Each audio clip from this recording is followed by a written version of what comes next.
Hello, আসসালামু আলাইকুম। সবাই কেমন আছেন? আশা করি সবাই ভালো আছেন। আমি আল্লাহর রহমতে অনেক ভালো আছি। তো ভর্তার একটা রেসিপি করব, তো একদম অল্প সময়ে, তো দেখতে থাকুন। প্রথমে আমি মাছগুলোকে ভেজে নিচ্ছি। ভেজে নিয়ে একদম মাছের কাঁটা উঠা একদম বেছে ফেলে দিয়ে দিব। দিয়ে এখন আপনাদেরকে দেখাবো কীভাবে আমি ভর্তাটা তৈরি করেছি। তো এখানে আমি নিয়ে নিলাম একটা প্লেটের মধ্যে এখন দিয়ে দেব পরিমাণ মতো পেঁয়াজ কুচি। আর ভর্তা করতে একদম অল্প সময় লাগে, তো ভাবলাম যে একটা ভিডিও শেয়ার করি ভর্তার। তো আমি যেভাবে ভর্তাটা তৈরি করি, এই যে এখন আমি পেঁয়াজগুলো দিয়ে দিলাম। দিয়ে এখন এর মধ্যে পরিমাণ মতো ধনিয়া পাতা কুচি, তারপরে চিলি ফ্লেক্স সব কিছু দিয়ে এখন এখানে দিয়ে দিলাম ধনিয়া পাতা। আর বেশি করে আসলে যারা জাল খাবেন বেশি করে জাল দিয়ে দেবেন। তো আমি যতটুকু পরিমাণে খাবো তো ততটুকুই দিলাম।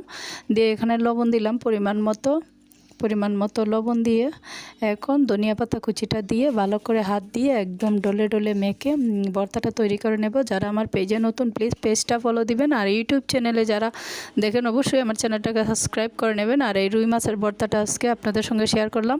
তো অবশ্যই আমার পাশে থাকবেন, আমাকে ফলো দিবেন, আমাকে সাপোর্ট করবেন, আর আমার জন্য দোয়া করবেন যেন সব সময় সুন্দর সুন্দর রেসিপি আপনাদেরকে দেখাতে পারি।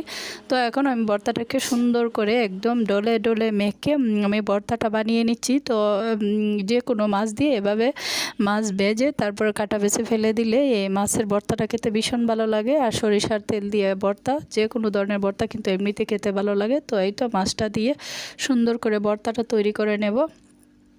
আর এটা ছিল আজকে দুপুরের মেনুর মধ্যে এই ভর্তাটা।